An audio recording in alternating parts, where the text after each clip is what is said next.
Salam sejahtera bagi kita semua.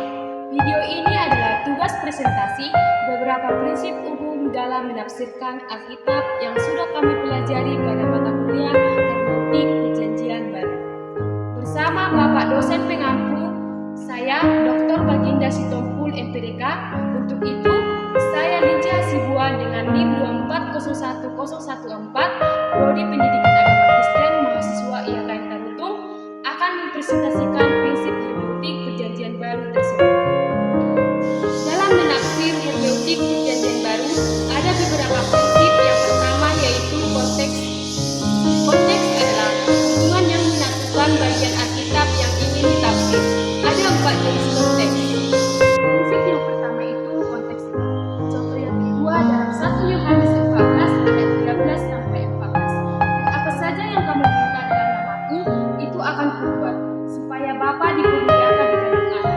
Jika kamu meminta sesuatu kepadaku dan namaku akan melakukannya. Ayat ini sering dipahami secara keliru bahwa Tuhan akan memberi apa saja yang diminta dalam doa jika kita menggunakan namanya.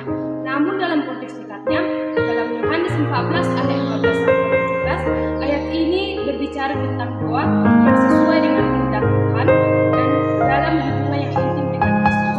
Ini bukan berarti bahwa kita bisa meminta apa saja tanpa mempertimbangkan kehendak Allah dan tujuan. Yang pertama adalah konteks dekat, contohnya Matius 7 ayat 1. Di dalam isi kitab ini mengatakan, jangan kamu menghakimi supaya kamu tidak dihakimi. Tapi konteks dekatnya terdapat pada ayat sebelumnya dan sesudahnya, yaitu Matius 7 ayat 2 sampai 5. Menjelaskan bahwa kita tidak boleh menghakimi dengan standar yang tidak kita terapkan pada diri sendiri. Sebaliknya, kita harus bersikap penuh belas kasihan, introspeksi diri, dan menegur dengan kasih jika diperlukan. Konteks jauh contoh yang kedua dalam Matius 6 ayat 9 sampai 13, Lukas 11 ayat 2 sampai 4. Kedua perikop ini mengandung doa Yesus yang diajarkan kepada murid-muridnya sebagai model doa. Meskipun ada beberapa perbedaan dalam teks, inti ajarannya tetap sama, yaitu bagaimana kita harus berdoa kepada Allah dengan ketulusan, pengakuan akan kehendaknya, dan memohon kebutuhan sehari-hari. Itu konteks jauh. Konteks jauh adalah pemahaman yang melibatkan hubungan antara perikop dengan perikop, pasal dengan pasal, kitab dengan kitab, perjanjian baru dengan perjanjian lama. Adapun contoh Alkitabnya yaitu dalam Matius 5 ayat 3 sampai 12. 10 bahagia. Dalam Lukas 6 ayat 20 sampai 23, khotbah di dataran 10 berbahagia. Kedua perikop ini berbicara tentang kebahagiaan yang Tuhan janjikan bagi mereka yang miskin di hadapan Allah, yang menatap, yang lapar dan haus akan kebenaran, dan mereka yang teraniaya yang karena kebenaran. Meskipun kata-kata dan konteksnya sedikit berbeda, keduanya mengungkapkan pengajaran yang sangat serupa tentang sikap hati yang diperkenan oleh. Ketiga itu konteks historis. Contohnya itu 1. Penjelajahan Romawi. Dalam Matius 22 ayat 11 sampai 22, Yesus terbajak kepada Kaisar. Konteksnya pada zaman Yesus, bangsa Yahudi hidup di bawah kekuasaan Romawi. Mereka harus membayar pajak kepada Kaisar yang menjadi isu sensitif.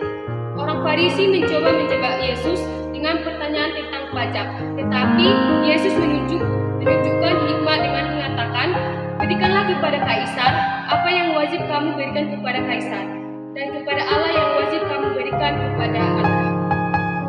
Konteks historis contoh yang kedua dalam gereja mula-mula dan penganiayaan dalam Kisah Para Rasul 8 ayat 1 sampai 4. Konteksnya setelah kematian Stefanus, orang-orang Kristen mula-mula dianiaya oleh pemimpin Yahudi dan Romawi. Akibatnya mereka tersebar ke berbagai wilayah dan justru memperluas penyebaran Injil. Konteksnya setelah kematian Stefanus, orang-orang Kristen mula-mula dianiaya oleh pemimpin Yahudi dan Romawi.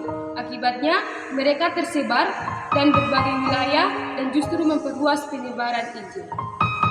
Yang keempat itu konteks budaya. Mengacu pada istiadat, kebiasaan, norma sosial, dan cara hidup masyarakat pada zaman itu. Contohnya, makna roti dan anggur dalam perjamuan kudus.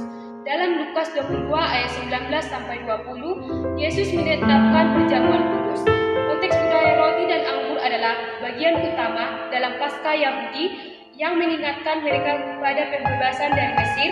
Yesus memberi makna baru. Roti melambangkan tubuhnya dan anggur melambangkan darahnya yang dikorbankan untuk keselamatan manusia. Ini menunjukkan bagaimana Yesus menanggapi tradisi Yahudi dan membawa makna spiritual yang lebih dalam. Konteks budaya contoh yang kedua. Dalam Lukas 19 ayat 1-10, Yesus dan Zakaeus. Konteks budayanya juga sebagai Zakaeus dianggap pengkhianat karena mereka bekerja untuk Romawi dan sering membajak lebih dari yang seharusnya. Masyarakat Yahudi memandang mereka sebagai orang berdosa, tetapi Yesus justru menunjukkan kasih kepada mereka. Ini menggambarkan bagaimana Yesus menentang norma sosial yang menghakimi dan memberikan anugerah kepada yang kedua. Prinsip yang kedua itu adalah ayat yang sering bertentangan dengan ayat lain. Contohnya, apakah hukum Taurat masih berlaku bagi orang Kristen?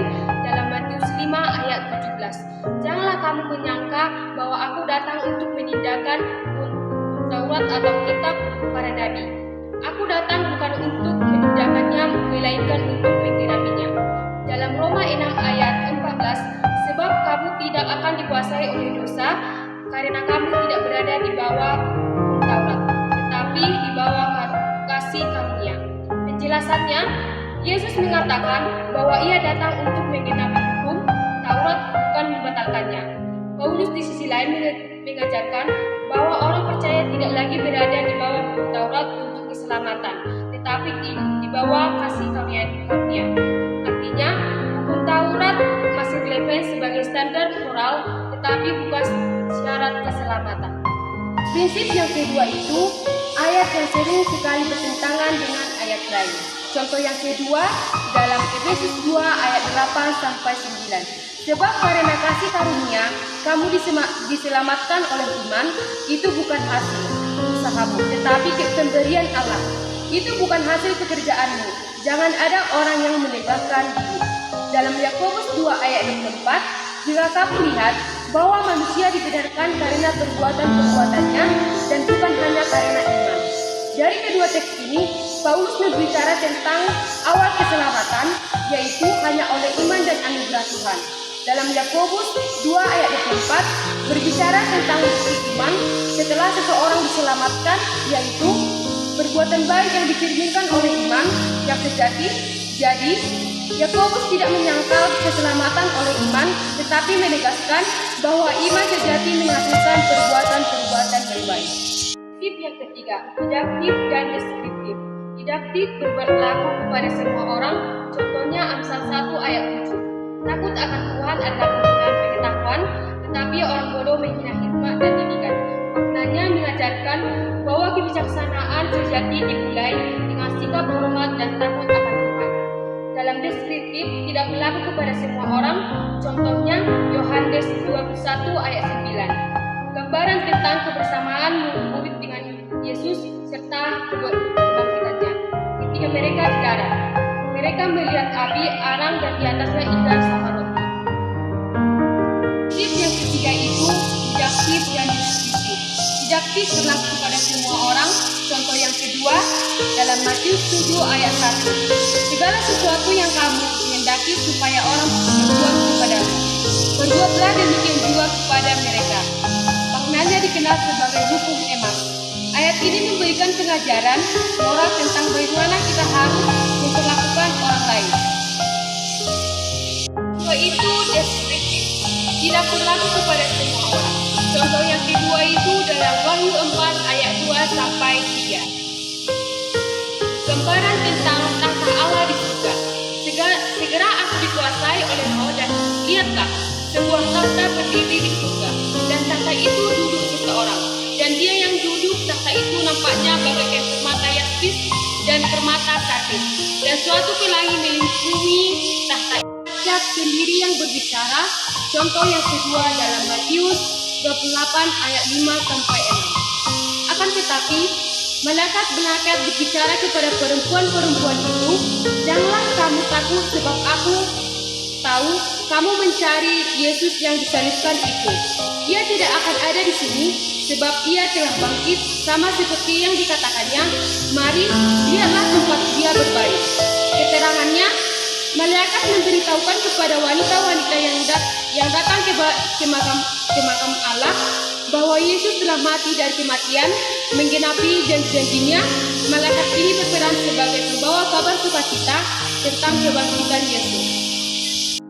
Malaikat yang berbicara, contohnya Kisah Para Rasul 10 ayat 3 sampai 4. Sekitar pukul 3 petang, tampaklah seorang malaikat Tuhan datang kepada Kornelius yang berdiri di sebelahnya dan berkata, "Kornelius." Ia menatap malaikat itu dengan terkejut dan berkata, "Apa yang Tuhan kehendaki?" Malaikat itu berkata kepadanya, "Doa dan sedekahmu telah naik di hadapan Allah sebagai peringatan baginya." Keterangannya, dalam kisah ini, malaikat datang kepada Kornelius sebagai perwira Roma yang saleh untuk memberitahukan bahwa doanya dan amalnya telah diterima oleh Tuhan. Yang berbicara contoh yang kedua dalam Yohanes 1 ayat 4. Natanael menjawab, "Rabi, engkau adalah anak Allah, engkau adalah Raja Israel." Keterangannya, Natanael mengakui Yesus sebagai anak Allah dan Raja Israel setelah Yesus. Manusia yang berbicara, contohnya Matius 27 ayat 54. Ketika kepala pasukan dan prajurit yang mengawal Yesus melihat gempa bumi itu dan semuanya terjadi, mereka sangat ketakutan dan berkata, "Sungguh, dia ini adalah anak Allah."